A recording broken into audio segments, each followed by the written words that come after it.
What is up, Marvel Champions fans? The time is finally here. We have new heroes in Marvel Champions. It's felt like a little bit longer of a wait. I think it's because there was so much happening with like new previews, new releases, and a big, huge expansion pack all at once in April that it felt a little bit longer to get to this one. But we get two heroes released on the same day, which is super exciting. And today we are going to be taking a look at Gamora.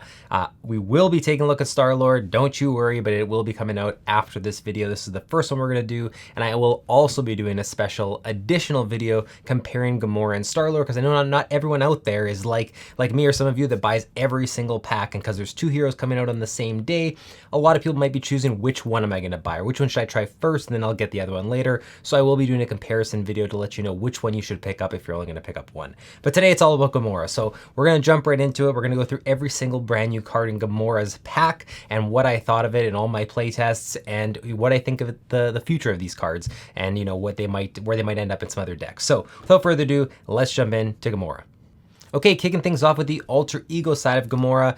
The ability here is Skilled Tactician, which says you may include up to 6 attack and or thwart events in your deck from aspects other than your chosen aspect. So this is the big thing with Gamora. We haven't had a lot of heroes that, you know, break the conventional deck building rules of Marvel Champions and allow for a bunch more customization and experimentation. Gamora is one of them that now allows for this. So whatever you choose your aspect to be, you can add an additional 6 attack or thwart events that are from completely other aspects into your deck, which opens up way too many possibilities with Gamora. Even within my playtest, even if I had taken a week to explore Gamora, I still wouldn't know all the possibilities. People are going to be discovering some new combinations in decks, you know, well into the future with a hero like this, just like this happened with Spider-Woman, but the game has, you know, grown so much since then. There's even more cards and opportunities now. So I really, really like that we're getting another hero that offers this customization. I hope we get more in the future, and I hope that they're not just, you know, oh, you can use whatever aspect you want. I like when it still has a restriction to it because it controls the deck building process. It's not too overwhelming,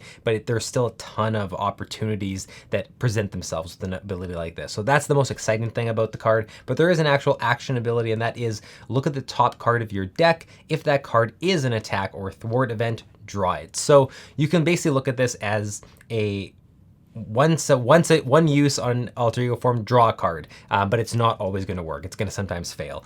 In my experience, generally you're going to hit it, but I would say in all the times I used it, I was probably drawing the card 70 to 75% of the time, but it's all going to depend on how you construct your deck.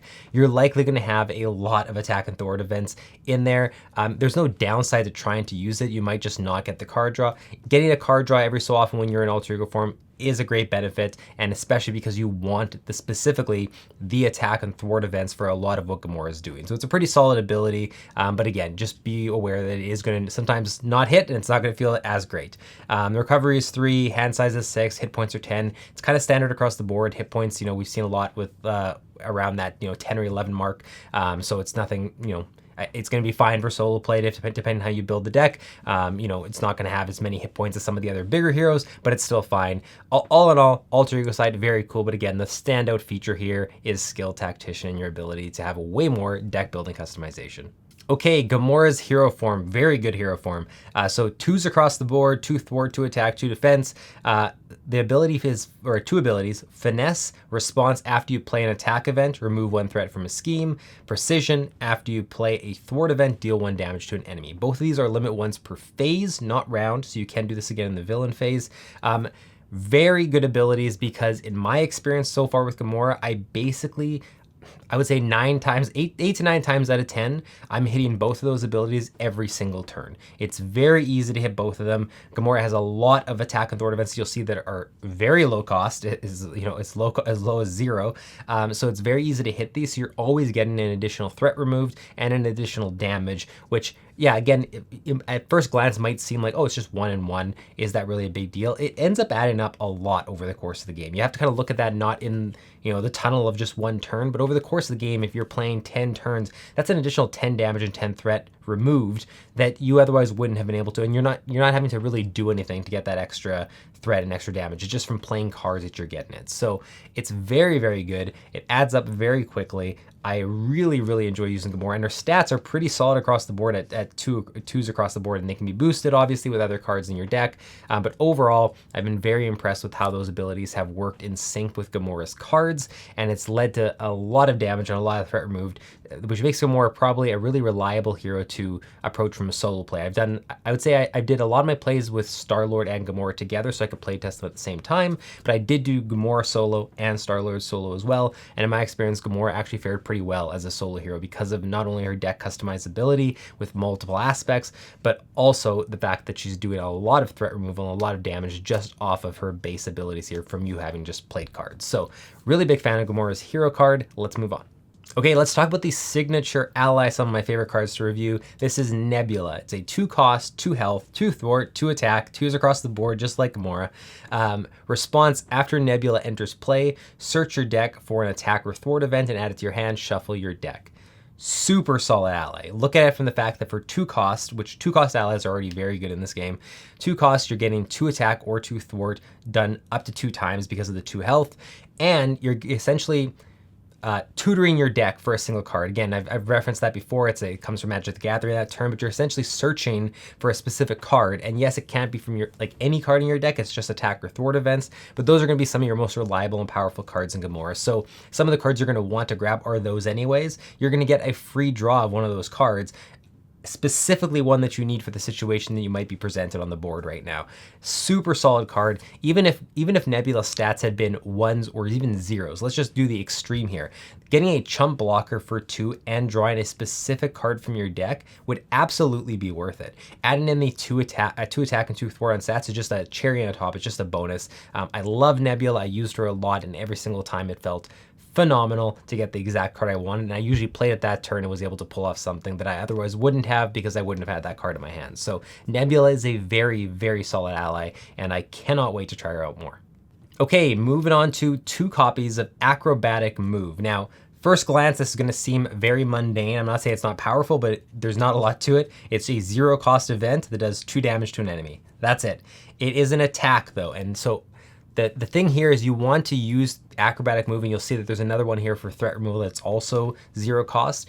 This is a way to basically have initiated an attack event on your turn to be able to trigger Gamora's hero ability, but there's also cards in Gamora's deck that come in Gamora's deck to start anyways that will reward you if you've already played an attack or thwart event before them. This is an easy way to meet that condition. So while reviewing this card as just the card for itself is 0 cost for 2 damage, it's still reliable, but it's not going to light up people's games by playing these cards and having 2 copies in your deck.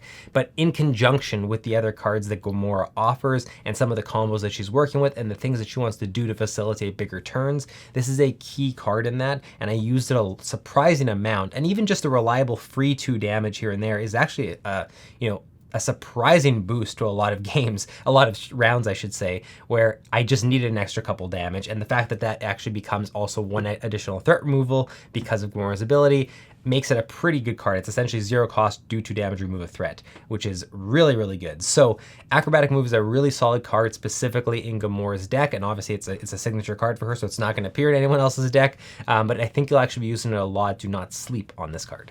Okay, moving on to 2 copies of Crosscounter. This is an attack, defense, and thwart event. That's very important. I'll get to why in a second. 1 cost.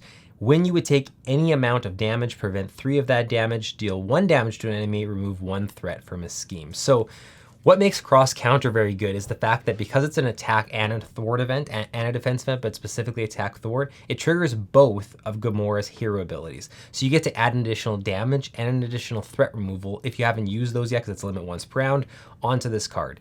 Let's just say that you haven't used those abilities yet. This essentially becomes 1 cost, prevent 3 damage, deal 2 damage, remove 2 threat. All for 1 cost, which is a ridiculous amount of value for 1 cost, and you're preventing the 3 damage is a huge deal too for 1 cost, because it's essentially preventing you from having to use it defend or block with an ally. That's a pretty reliable amount of damage to stop. So Crosscounter is very good. I will say that there are still going to be times where If you use Crosscounter, you're going to end up with a smaller hand size, obviously, on your turn, and it's going to prevent you from doing things you otherwise wanted to do with Gamora, and you're going to have to weigh that option whether or not, even though the value is great, you want to use this card as a resource potentially to facilitate something else on the offensive on your turn. And there's also going to be times where Crosscounter is just not going to be able to be used because you're either not taking damage from the villain, you have other ways to facilitate it, and it just doesn't make sense to hold it in your hand and then use it on the villain's phase. So it's going to be a bit situational, but when it hits the way it's, would meant to be,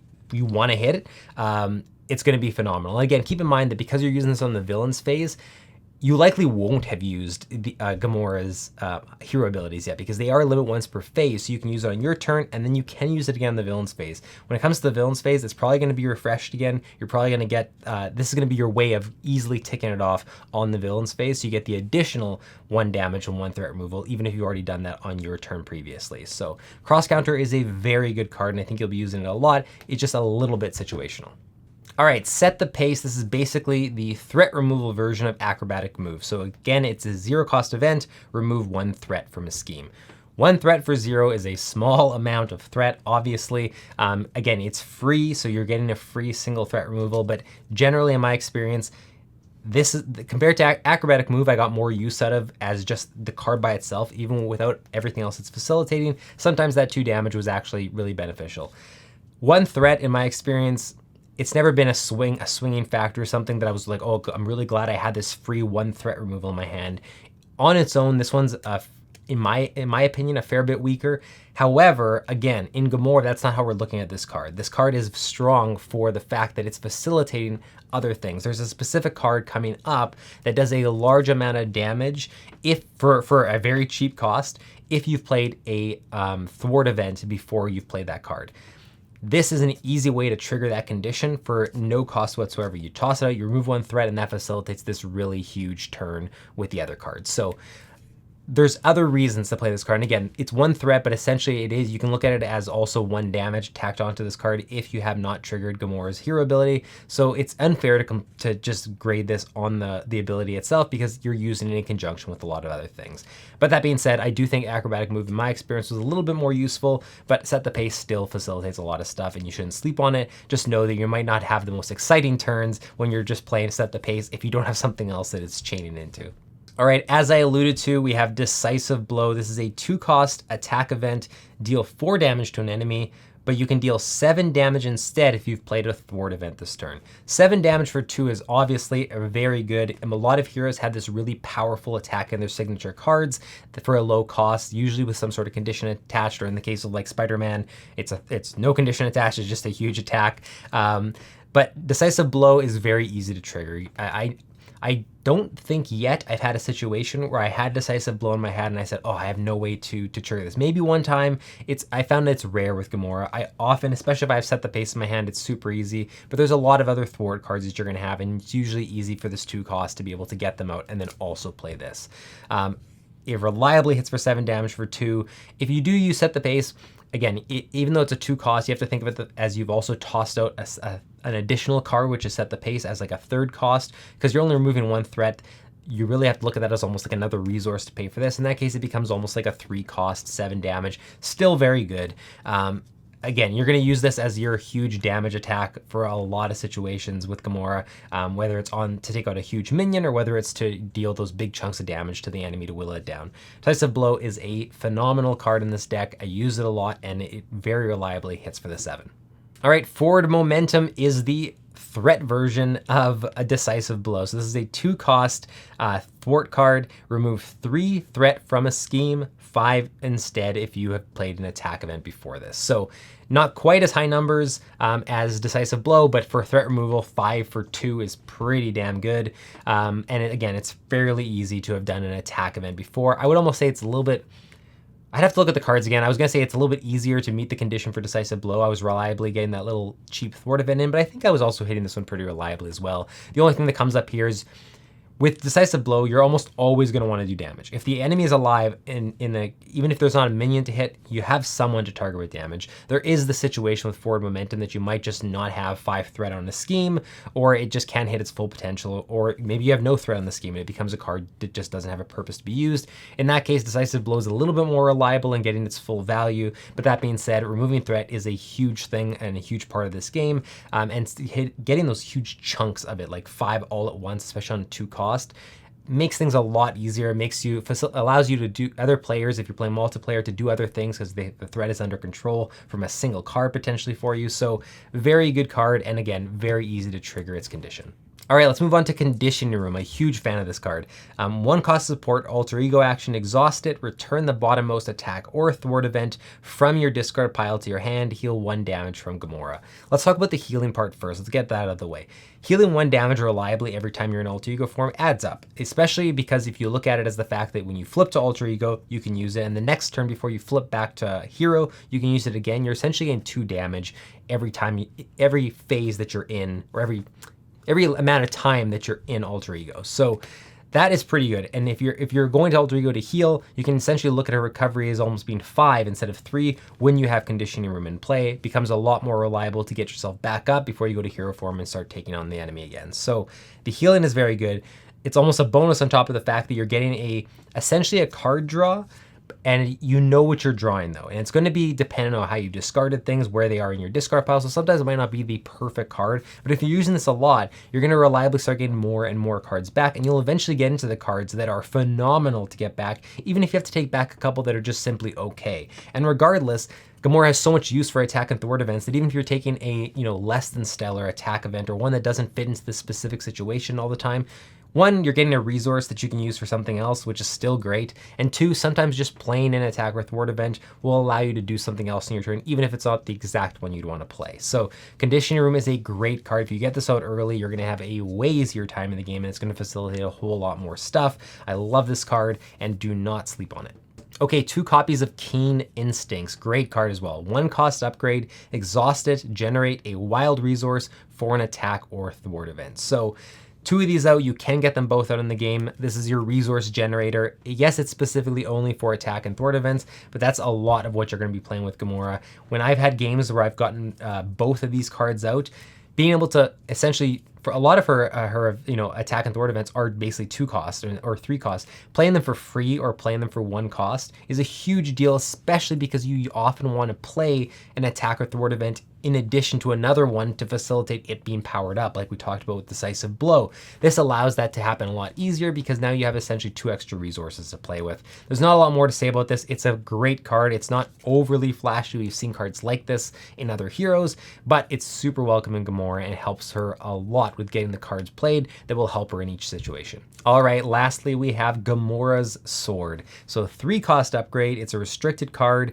After you play an attack event, deal 1 damage to an enemy. Again, it's only a single damage, but it can happen multiple times on your turn. It doesn't have to be exhausted each time. So if you play 3 attack events in a turn somehow, you're getting an additional 3 damage for that turn, for 1 for each of the cards. And if you get this out early over the course of the game, this is going to add up a lot. You're playing a lot of attack events, like you just are. Having that additional damage, and the fact that it doesn't have to be to the same enemy that you've attacked. So if you want to do a huge chunk of damage with a Decisive Blow to the main enemy, and then also to the villain, and then do an additional ping damage to a minion that has a tough status card, or a minion that only has 1 or 2 health, you can do that, and it's really, really useful to do that. So Gamora Sword is a phenomenal card. Again, it's just going to depend how early you get it out. If you get it out late in the game, or if it's late in the game and you're in a situation where you could play it, you kind of have to start weighing, how much am I going to get out of this? Because for 3 costs, if you only get a single damage out of it or 2 damage out of it, it's not worth it. If you know you're going to get the long-term use out of it, and you're going to get 5, 6, 7, 8, 9, 10 damage, potentially more over the course of the game, then absolutely play it. If you get this in your hand early, do everything you can to play it, because it will facilitate a lot more options for you as you go. But again, later in the game, you might have to just have this be a strength resource and nothing more. Okay, moving on to the aspect cards, we have Angela. This is an aggression ally, really cool one. It's a 0 cost ally that has 3 health and is 2 attack and 0 thwart. So how can it be, a 0 cost? It's a forced response. After Angela enters play under your control, you search the top 10 cards of the encounter deck for a minion, put it into play engaged with you, shuffle the encounter deck. If a minion was not put into play this way, discard Angela. So you can't, get out of this by saying, oh, there was no minions in the top 10 cards. You need to put a minion into play engage with you to be able to play Angela. So that's the trade-off here. You're essentially being able to play Angela for free because you're also going to have a minion in play engage with you. Angela can be great. Can be phenomenal. If you get a really weak minion out from this, a 3 health ally that can do essentially, you can look at it as 6 damage for 0 cost over the course of 3 turns, or 2 damage here, 4 damage here, and a chump blocker for 0 cost. It can be really, really good. I will say that there has been 2 instances in my playtesting where Angela brought in, I can't remember what it's in the Green Goblin scenario. I think it's called Goblin Knight. It's the 7 health Goblin minion. Having that come out from Angela, and I didn't have a really good way to respond to it. I wasn't expecting that to pop out, that elite minion. That sucked, and that made Angela feel a lot weaker. But again, that's the trade-off of some of these cards.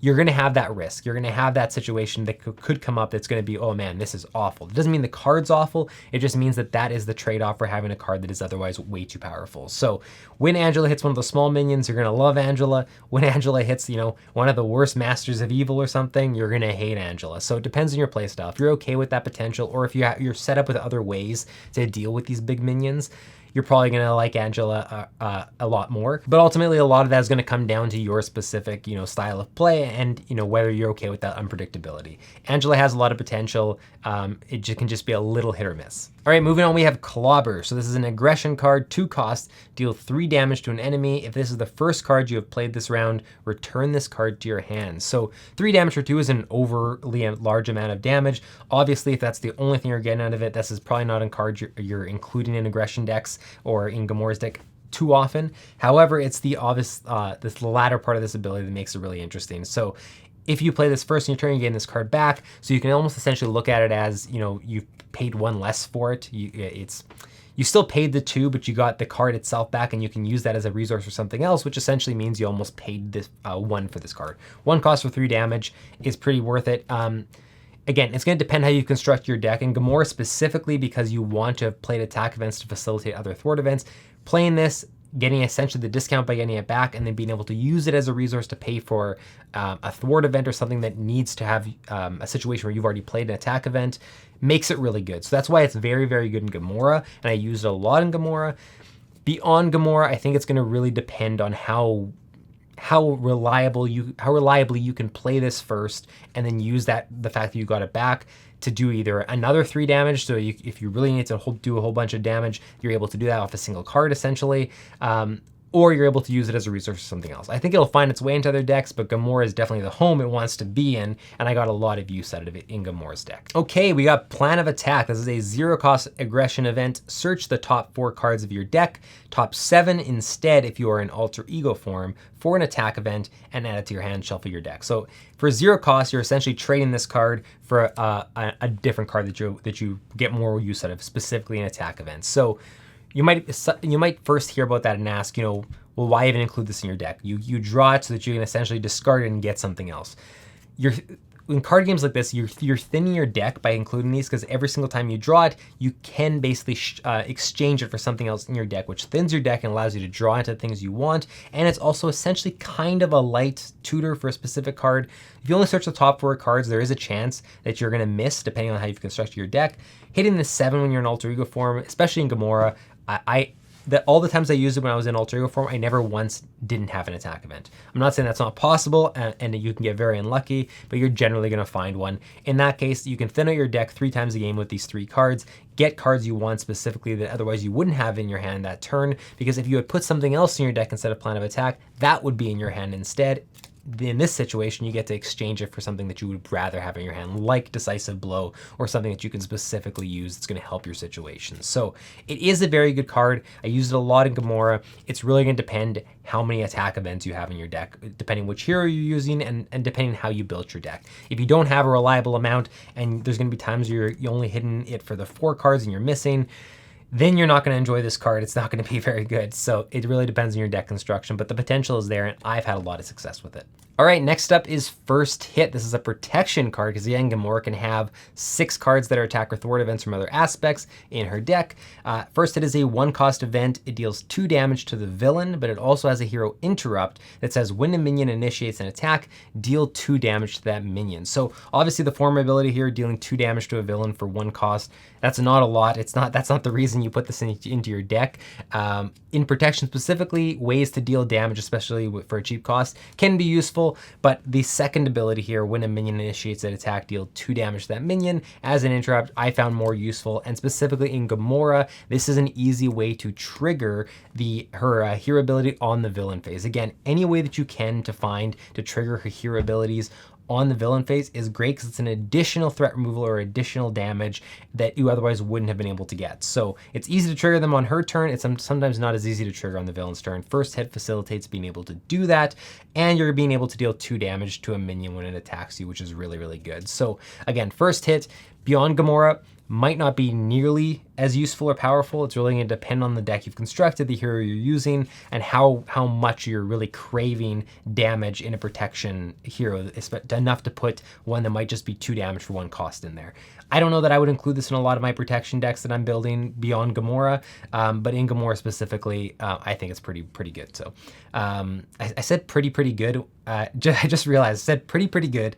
And I think when I did the Gamora preview for this card, I also said pretty good, because I remember watching it back saying, why did I say pretty good? It's the stupidest thing. And I just did it again. I don't know what it is. But anyways, First Hit is pretty good in Gamora, but I don't know how much use you'll see for it outside of Gamora. Let me know if you have any other ideas for it beyond Gamora, where you'd really want to include in a deck beyond just as an additional couple damage for protection. So let me know. Otherwise, that is First Hit. All right, now we have a Justice event, and this is the, of course, other 3 cards that are included in Gamora's pack that are not from her aspect, which is Aggression. This is Impede. It's 2 cost, remove 3 threat from the main scheme. If this is the first card you played this round, return this card to your hands. This is very much like the Aggression card we just went over. This is the thwart version, the Justice version of that. Again, 3 threat for 2 cost. We've seen better cards than that. If that's all you're getting out of this card, there are better options to include before you would ever consider including this. It's the fact that you can get it back, use it again that turn to essentially be able to remove 6 threat, or use it as a resource and be able to look at it as a 1 cost to remove 3 threat essentially. It can be very good as long as you can reliably play it first on your turn. I think it's more than worth including in your deck, whether you're playing a Justice Ally or whether you're playing Gamora, where you're able to put a few different cards in from other aspects. I really like Impede. I use it a lot in Gamora specifically. It was a great way to trigger some of her cards where you had to play a thwart event before you played another card. Very reliable way to do that because you get it back and can use it as a resource. But also when you do that, just being able to potentially say, I really need to remove a lot of threat this turn. Yes, I'll pay for it twice to remove 6 threat, or be able to get a cheap way to remove threat and then use it as a resource. Both very viable situations. I think this will definitely see some play. I don't think it's over the top, and I do think there are better choices if you're looking for just including cards in your Justice deck that are just your reliable threat removal cards. I don't think the Impede is the one you go to, but I think if you're really needing to remove a lot of threat and you're wanting to pepper in some other ones, this is when you start taking a look at. All right, rounding out the aspect cards, we have Godslayer. I'm a huge fan of this card. So 3 cost upgrade, restricted. When your hero makes a basic attack against a unique enemy, which is obviously the star in front of the name, exhaust Godslayer, your hero gets +2 for that attack. So I love Godslayer mostly for the thematics as this great weapon to take down huge big bads or really important big bads. I love the thematics of it, and I've actually got a lot of use out of this. And it might be, I will say that in all the games I've played Godslayer, I've gotten really lucky, and it's been early in the game that I've been able to play it, so I've been able to use it a lot. But even getting, I would say, if you get 3 uses out of Godslayer, it's already paid for itself, and everything on top of that is just gravy, because you can essentially look at it as then you've got an additional 6 damage for 3 cost, which is completely worth it. And there's cards in the game that if it was just deal 6 damage for 3, you'd still play them. So Godslayer can pay for itself very quickly and go well beyond that, especially if you get it out early, because there's always going to be a unique enemy in the villain. So you'll always reliably be able to use it on the villain. But sometimes there are minions that are really powerful and really need some extra oomph to take them out. And Godslayer gives that extra 2 damage to Gamora's basic attack, or sorry, any hero you're using, but I was specifically using Gamora. And that is the bonus though. It's not a Gamora specific card. It is a aggression aspect card. So you can include this into any hero, even though it has Gamora's card art, art all over it. It's not specific to her. So a lot of potential in this card. I am just a huge fan of the thematics behind it. I like these weapon cards that are like these restricted powerful weapons. I'm excited to try this in some other aggression heroes. I love playing aggression heroes. The idea of including some more of these weapons is really cool to me. So that is Godslayer. Okay, moving on to the basic cards, we have Drax. So really excited ally. Obviously, anytime we get one of the Guardians as an ally card. This is a 3-cost ally with 4 health, 1 thwart, but 3 attack, a consequential damage on both. Play only if your identity has the Guardian trait. We've seen this on Rocket and Groot ally cards as well. Drax cannot attack minions. So again, if it didn't have that, it could not attack minions. That 3 attack with 4 health for 3 is just too powerful. You can look at that as essentially, if you used him for all his attacks, that's 12 damage for 3, which is way too good, especially being able to distribute across, I wouldn't say way too, well, yeah, probably way too good. But obviously, if you could distribute that across minions, it would be ridiculous. So this is just only the villain, essentially, that you're going to be attacking. But thematically with Drax, that makes sense. He's going for the big bad. He's going for Thanos. It's still very useful. And with the 4 health, you're able to do a couple, in my experience anyways, I've done at least a couple attacks with Drax and then taken a hit. And in some cases, I've been able to use 3 attacks, then 9 damage essentially for 3, and then been able to take a huge block on a big attack, making Drax completely worth the 9 damage to the villain. Up to 12 damage to the villain is a huge chunk of damage. Drax helps you whittle down the villain if you're stuck doing other things, removing threat, taking out minions with your other cards. Drax is the one that can keep going for the villain and make sure that you're not forgetting to whittle down his health. I really like Drax. I don't think he's phenomenal, at least not in my experience so far, but he is reliable. Again, you can only play him if your identity has the Guardian trait, which right now in the game, obviously all these Guardian heroes do, but any heroes that came up previous to that, this is not even a card that's going to be up for debate whether you can include it. So there are some limitations here with Drax. Can't be included in a lot of decks, can't attack minions. It's going to make him situational. It's going to make him very, available for very specific situations. But in my experience, when those situations arise, he is super powerful and I love him. So that is Drax. Let's move on. All right, the last basic card is Hit and Run. So this is a 3-cost event. It's an attack and a thwart action. Deal 2 damage to an enemy, remove 2 threat from a scheme. So why is this so good? Because in Gamora, this triggers both your attack and thwart abilities on your hero, which essentially boosts the 2s to 3s. So that means 3 cost, you do 3 damage to an enemy, and 3 threat is removed from a scheme. That's pretty darn good. The only thing I would say about this card is that if you're not playing Gamora, the flexibility of being able to do damage and remove threat on a single card can't be ignored. That flexibility can be really useful. But for 3 cost, I wonder beyond Gamora in this stage of the game, how often this card would get played. And I'm absolutely ready to be wrong, and I'm sure there are situations where that would be the case that you still want to play it. But 3 costs can be pretty steep for only 2 damage or only 2 threat removal, even though you're getting both on a single card and that flexibility if you're wanting to do 2 things.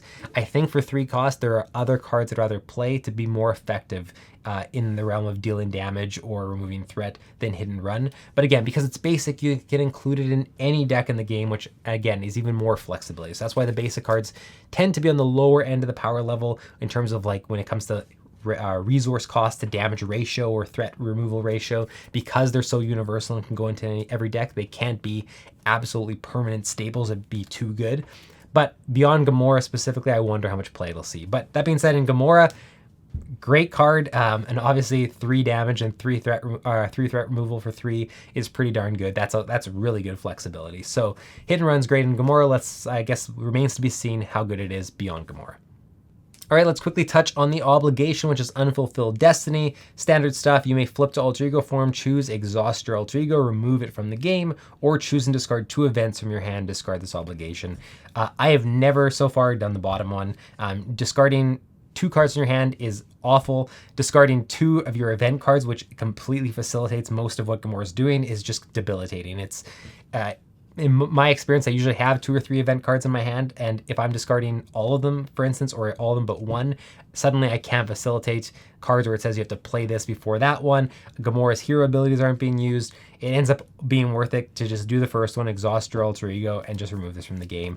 That's been my experience. I'm sure the bottom one can be used in specific situations. If you already had a hand that didn't have a lot of really good event cards or ones you weren't planning on using, then by all means discard them and save yourself the exhaustion. But I would just say most of the time take the top one and be done with it.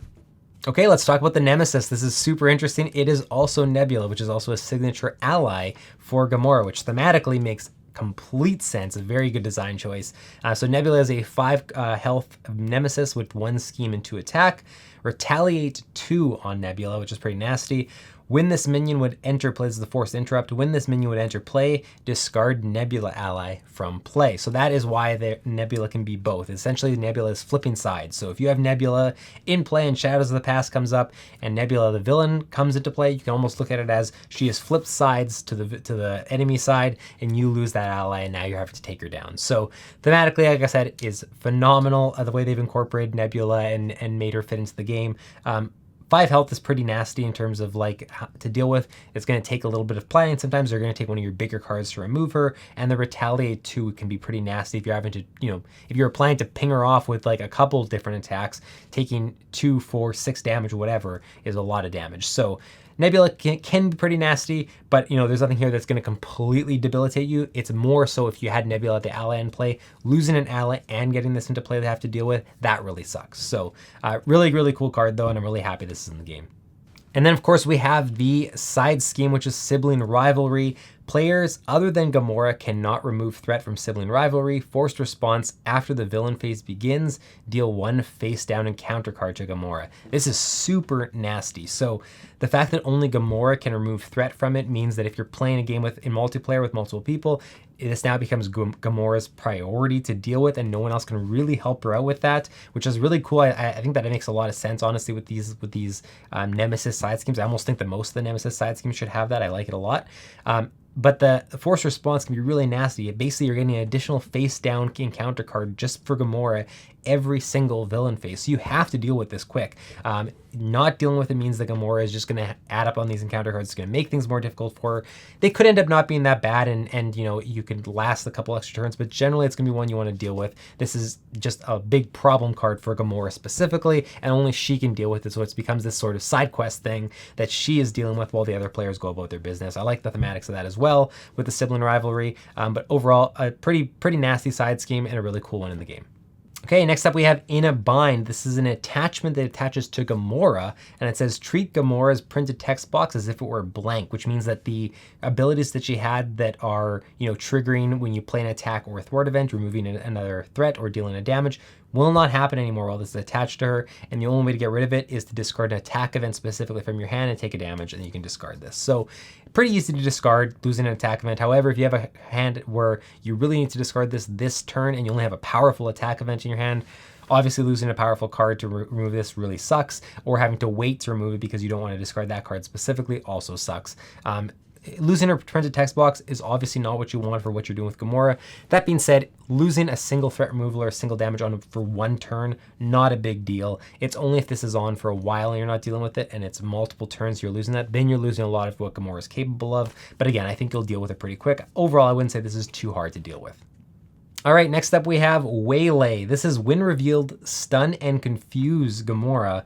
If Gamora is already stunned or confused, this card gains Surge. So this is a really, really nasty card, and obviously I don't even have to explain why. Stunning and confusing your hero completely debilitates you and slows you down a lot. You have to deal with that by doing 2 different event cards or a basic attack and an event card or whatever the case may be. You're gonna have to do a lot to take care of it.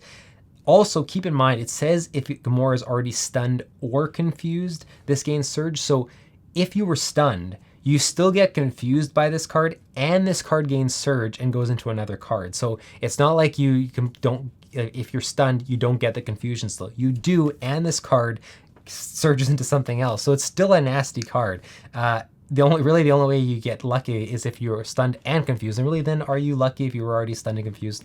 Waylay is a really nasty card. It's a treachery card should be nasty, so I'm glad it is. But this is one you hope not to see when it's in the deck come up, because it's going to slow down everything you want to do in your next turn, and it's going to make you have to focus on dealing with this what this card has left you with this stun and the confusion. All right, let's get into the player cards that are included that are not part of Gamora's deck, but that you can include in them if you would like, or across any of the heroes. These are just the additional player cards. First, we have Pivotal Moment. I really like this card. 2-cost event, it's Justice card. Deal 2 damage to the villain, 5 damage instead if there is no threat on the main scheme. So this is a damage dealing capability card for Justice specifically, and I love it because when you play Justice, when you play Protection, we've had, at least I've had situations where you do that, you protect very well, you defend really well, or you remove threat very well, but you still have to, the game is about killing the villain. You have to kill the villain. If you're playing solo specifically, that can end up being the tricky part. How do I might do this really well, but how do I whittle down that villain before I just get overwhelmed? This is an excellent card to help you do that, because you can, if you're a really good Justice hero, you can reliably get the main scheme down to 0 probably. And being able to do that and then play Pivotal Moment and do 5 damage for 2 in a Justice deck is a huge deal. So I love Pivotal Moment, and I love that it's now in the game, because I think it helps out some of those Justice decks and helps out some builds that potentially the one thing they were missing was, well, it's great, but it doesn't do enough damage. Toss in 3 Pivotal Moments and suddenly you have some damage dealing capabilities. Really cool card, and I'm glad they included it.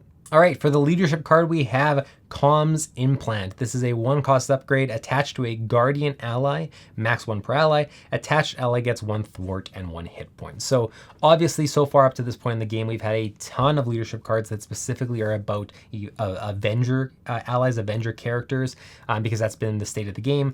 As we get these Guardians introduced, we're going to see a lot of these cards get introduced that are similar to other cards we've seen, but are about powering up Guardians specifically. So the more of these cards we get, the more that Guardian builds will be viable beyond Star-Lord, who makes all his allies Guardians. Beyond Star-Lord, you'll be able to have Guardian builds with cards like this that help power them up and facilitate them a little bit more. Pretty cool card. There's not a lot to say about it. You get an additional thwart and an additional hit point on an ally. It's a very cheap way to do that. That additional thwart can add up to a lot depending on the ally that you're including it on, and obviously the hit point adds to the longevity of that ally as well. So really good card, and again, it's facilitating the possibility for more Guardian builds, which I'm a complete fan of, and I can't wait until we see the full extent of all the Guardian cards we receive, so we can see what's possible with a leadership Guardian build. All right, lastly, we have the Protection card, and this is kind of like Pivotal Moment for Justice. This is the Protection version that allows you to do things beyond what you're normally doing in Protection. This is a 1-cost event. After your hero defends against an enemy attack, remove threat from a scheme equal to your hero's thwart. So if you are playing a hero, and I don't have all the base hero stats of the heroes right now to know which ones this would best slot into, I should have had that. But if you're playing a hero that has a high thwart value, but you're playing them as a protection hero and boosting their defense and whatever the case may be, being able to reliably defend against an enemy attack, and then also for a single cost, be potentially doing 2 threat removal or 3 threat removal every time you defend, that's a big deal. If you had to wait, if you're playing this in Quicksilver, for instance, Quicksilver starts with very low stats, and that might not be as worth it. But if you've boosted Quicksilver's thwart, and you always get that free defend with Quicksilver, every time you do that, if you just pay the 1 cost for this to be able to also remove 2 threat with that defend, that's worth that. That adds up, and especially if you're able to boost your threat to like something like 3 or 4 in whatever protection hero you're playing, this becomes very, very good. And especially in protection where you might be lacking some of that threat removal, especially if you're playing solo. Very, very cool card. And again, I'm glad they're including these cards for the aspects that allow you to do other things outside of your wheelhouse to give you more options in solo play, because I'm a huge solo player, and I know a lot of people are. This just gives you more opportunities to not feel hindered by the fact that you don't have other people to work with. All right, so those are all the cards for Gamora. So what do I think of her? I love Gamora as a hero. So one of the biggest reasons that I like Gamora is that I think she is one of the better solo heroes in the game now. And the reason I say that is because one of the problems that a lot of heroes will run into is that if you're playing true solo with just one hero, say you're playing aggression, well, you still have to worry about threat removal. You still have to worry about how you're going to soak up hits, or, you know, if you're not defending, how you're going to take that damage, or how often you're flipping to alter ego. That's all stuff you have to manage by yourself with one hero. And generally the aspects, you know, gravitate to one thing, and the other parts, they, you know, if you're playing Justice, dealing damage can be a little bit trickier. If you're playing Aggression, removing threat can be a little bit trickier. Gamora fixes that. I mean, yes, you only get 6 cards added in, but 6 cards can be a huge help for if you're playing Protection and you can add in 6 attack cards that normally a Protection wouldn't have this damage dealing capability, and now it does. That's something that no other hero is going to be able to do besides Spider-Woman, and you can reliably do it with Gamora, and you can end up with solo situations where you are just performing way above your grade and what you should be able to do as a solo hero, because Gamora allows you to do that. So I think solo players are really going to enjoy Gamora, and if you're specifically a solo player, this might be a hero you want to pick up before Star-Lord or any other you know, heroes, because it's going to facilitate a lot of that for you. It also just opens up a lot of deck building possibilities. If you've played a lot of Marvel Champions up to this point, and you love the deck building process, Gamora is going to make it way more interesting for you and give you a lot more to tool around with in that section of the game before you actually get to playing. And if you've played a lot and you think you've seen everything the deck building offers, you know how to build an aggression deck, you know how to build a protection deck, some of them are starting to feel the same.